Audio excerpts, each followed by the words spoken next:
Hey there, my name is Councilwoman Rebecca Maurer. I'm running for a second term on Cleveland City Council to represent Ward 5. That includes the neighborhoods of Central, Kinsman, parts of downtown, Midtown, and Slavic Village. We are on the campus of Tri-C right here in the heart of Ward 5.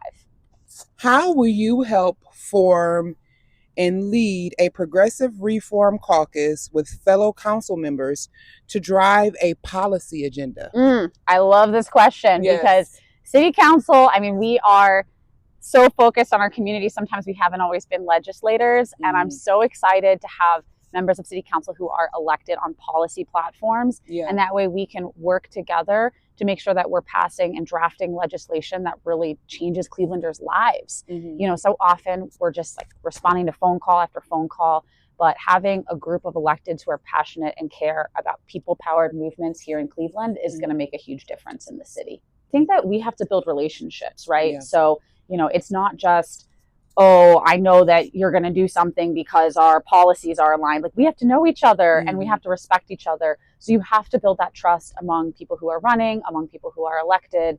And so I think it starts with a conversation, like have a meeting, have a cup of coffee, but you have your clear values, you know what you're driving towards, and that way that meeting and that relationship can build towards something bigger. Absolutely. What are your 3 top priorities for Ward 5? This is so critical. So I think in a city like Cleveland, we have so much need. It's almost hard to pull out just 3 top issues, but I'll tell you what I say on doors when people ask me that. Okay. The first is commercial corridors and grocery stores. We need the dignity of a city where you can shop where you live, that you can get the basics of your everyday life. And we have way too many neighborhoods in Ward 5 that don't even have a grocery store. The next thing, we absolutely need our basic city services here in the government to work. When it's trash day, your trash should get picked up. If there's illegal dumping in the lot next to you, that needs to get picked up. Roads need to be done. We have snow plowing needs to happen. We're not thinking about that right now in the summer, please no snow, but yes, for sure, it does matter. Absolutely. So basic city services is number 2, and 3 is just a passionate area of mine. What drove me into politics in the first place is preventing lead poisoning in our kids. Our city will never rise to its full potential until every single one of our kids can. And what we know is that far too many kids in Cleveland are still being poisoned by lead. So we need to make sure we do everything we can to protect those children. Housing is the foundation of it all. If you don't have a safe, dry, clean, warm place to stay at night, nothing else in your life is going to go right. And so we need the dignity of housing that works, that where people feel safe and comfortable. And that means holding out-of-state landlords accountable. That means making sure the housing is not going to poison kids. So it's all tied together. How does money and politics influence governing decisions in your view?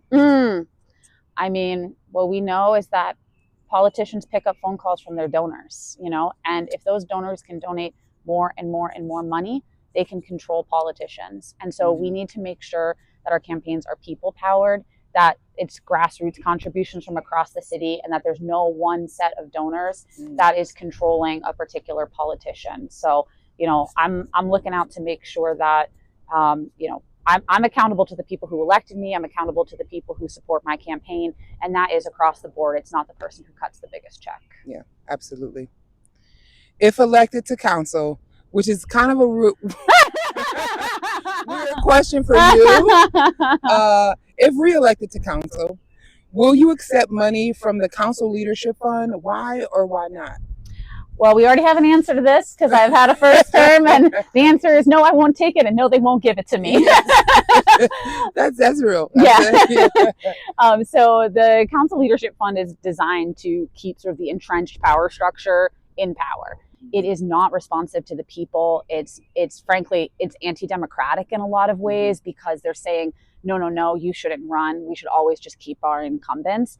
But you have to be a certain kind of incumbent who, you know, plays their game, because you can also be an incumbent and then they don't want to keep you around as much anymore. So to me, the Council Leadership Fund, the biggest issue is that it's all about entrenched power. It's making sure that the people who already have money get more money. And that's not progressive. No. Yeah. All right.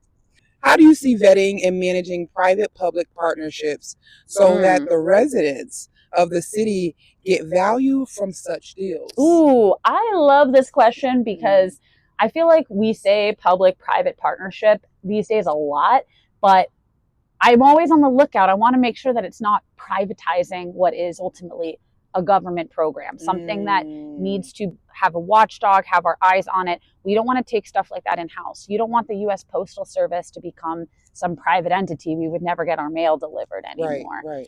So, in Cleveland, we have created a lot of these public-private partnerships. Actually, the Lead Safe Housing Group is a great example of one. And I think I've learned a lot of lessons from that about how to make sure, even if we're partnering with and using the private sector or nonprofit sector or philanthropic sector, they are still accountable to the public. They have to be accountable to City Hall and to the people. We cannot take stuff and shield it away so that people don't have access to what's going on anymore. Do you have a message for voters who are figuring out that the maps have changed and trying to understand what's going on?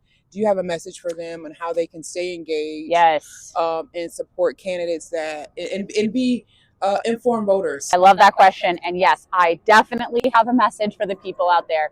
We are in a period of time where we are getting terrible news out of the federal government and often the state government. It is scary. It is frustrating. It is infuriating. And sometimes the worst part is that you feel like you can't do anything about it. Local government is a place you can be involved, where your voice can be heard. You can go and give public comment at City Hall. By the way, something that progressives won in the last couple of years here in Cleveland.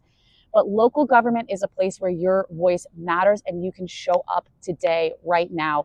This fall, every single seat on Cleveland City Council is up for election. There are very few cities like that. So I really encourage you, go find out what ward you're in, find out who's running, and figure out, make your plan to vote in both the primary on September 9th, if you have one, and then the general election on November 4th. All right. Peace and love. Stay engaged. And don't forget to vote this year. Thank you. Love it. Thank you so much. This is Street Story Media.